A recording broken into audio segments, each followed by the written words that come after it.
mu biremwa byose ubwo Imana yajyaga kurimbuza umwuzure ku bwa Nowa, murabizi inkuru y'inkuge tuzi ko ngo buri kimwe ubwo ni ibiremwa turi kuvuga ibinyabuzima ngo Nowa yaba yakinjije mu nkuge buri kimwe ikigabo n'ikigore, sibyo niko tubizi, niko ba pasiteri batubwiye. Gusa ngo haba hari ikiremwa kimwe kitinjiyemo, ubwo ni mu nkuge. Ni ikihe cyazize iki icyo kiremwa, icyo kinyabuzima? Nowa ngo yaba yararetse ibyo areka bigapfira gushira. Uretse Nephilim nibo abo bagabo uri kureba, ni ibigabo. Aba bagabo baboneka bwa mbere muri Bibiliya mu gitabo cy'Itangiriro. Bari ibyimanyi byakomotse ku guhuza ibitsina kwabayeho kw'abamarayika b'Imana n'abagore ba muntu. Byari ibigabo binini nk'uko bibona. Ngo aba bagabo bagomba kuba barabayeho mu gihe ubundi cya Nowa ndetse na Enoki. Bivuga ko byari ibigabo byateraga abantu ubwoba, byishingikirije uko byari binini mu buryo buhambaye. Ibyimanyi by'umuntu ndetse n'abamarayika b'Imana byari ibigabo biteye ubwoba. Ibi Bibiliya izabikubwira gake. Bavuga ko ibi biremwa byari ibyavumwe kandi byari ibigome. Ni ibigabo byagiraga urugomo, bikagira urugomo n'ibibaraga birenze za muntu, byateraga ubwoba benshi, bigira urugomo kubi no kwangiza gusa. Mu gitabo cya Ezekiyeli naho yagarutse kwibi bigabo.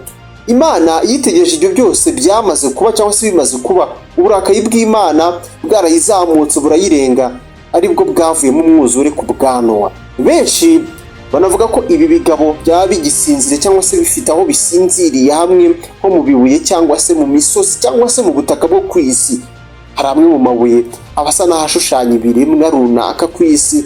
Benshi bakaba bavuga ko byaba bisinziriye nko muri bene aha hantu. Ibaze umunsi byabyutse byakangutse, urebe ngo byaba bisinziriye bikiri bizima cyangwa se byarahishwe amaso yacu aho tabona. Niba wizera ko ufite icyo uzi ku mateka ya muntu, icara hamwe nguha amakuru mashyashya utari warigeze umenya kuri ibi bigabo. Byari bintu ki? Ibyo kuba bisinziriye byo byaba bimeze bite? Byari ibigabo byasumbaga ibintu mu burebure byose mubona ku isi, birimo ibiti n'ibindi. Imirindi yabyo yo sinakubwira. Iyo cyashingaga igitsi, Imana ijya kurimbuza isi umwuzure ku bwa Nowa, yavuze ko abantu bari babi cyane, biyitera uburakari irarimbura ubundi. Ibyo biri mu Itangiriro muri Bibiliya yera, ahari mu gice cya 6. Abantu kuba bari babi cyane, abagore birari baryamanye n'abamarayika bayo b'Imana, ahari bari bahanuwe cyangwa se bari ab'Imana mu kubyarana. Imana yarimbuje isi umwuzure. Mugende munsomere neza mumbwire muri comment, ndumva birimo. Kuki kubaho kw'aba bagabo byatumye isi ihura n'ikiza kamere nk'iki, usibangana ku isi igatangira bushyashya? Bivuga ko aba bagabo ubundi batarokotse uyu mwuzure wo ku bwa Nowa, kuko ntiyabaretse ngo binjire mu nkuge. Bibiliya yita aba bagabo intwari za kera zari birangiriye. Mwebwe mwumvise, mwebwe turi gusomana ibi bintu, abantu umuntu na marayika babyaranye isano mu maraso. Abahanga ntibabura kubiburanaho kuba inkuru y'aba bagabo yaba ari ibintu byahimbwe kugira ngo barinde umuco mu bantu wo kujya birinda kubyara uko babonye kose ngo babe banabyarana na bene wabo, kuko birangira nabi, dore ko abo bagore bo bari babyaranye n'abamarayika cyangwa se bikaba byari ibisheya. Koko byabagaho ari ibigabo biteye ubwoba nyine byabayeho. Ibyo bintu bibiri bakunda kubiburanaho. Ibi bintu abahanga ntibasiba kubiteraniraho impaka. Aba bateze impaka bajya kure bakanavuga ko ibi bigabo biramutse byarabayeho koko, ubwo byaba byaradusigiye tumwe mu tunyangingo twabyo ni ibigabo, bityo tukaba twazanashiduka hari abantu babyaye cyangwa se babyaye ibigabo nk'ibi ngibi tena. Nanone wenda utwo tunyangingo ngo tukaba dusinziriye muri twebwe, turi muri twebwe mu maraso dusinziriye. Inkuru zavuze kuri abo bagabo imico itandukanye yaragira bavuga.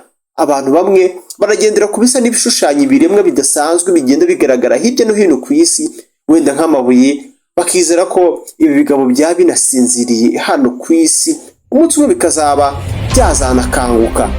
Nephilim, aba bagabo bagombe kuba barazimye batakiriho, gusa amabanga yabo yo aracyaza. Jya ukurikira Telemontagne Rwanda umenye byinshi bibera mu isi. Ni ikibazo benshi bibaza, ese haba hari ibindi biremwa bidasanzwe abantu bataramenya ibyabyo biriho cyangwa se bitariho? Ntujye kuri Tele Montagne Rwanda. Kuri Tele Montagne Rwanda uhakurikira inkuru, ibiganiro kandi n'inama z'ubuzima.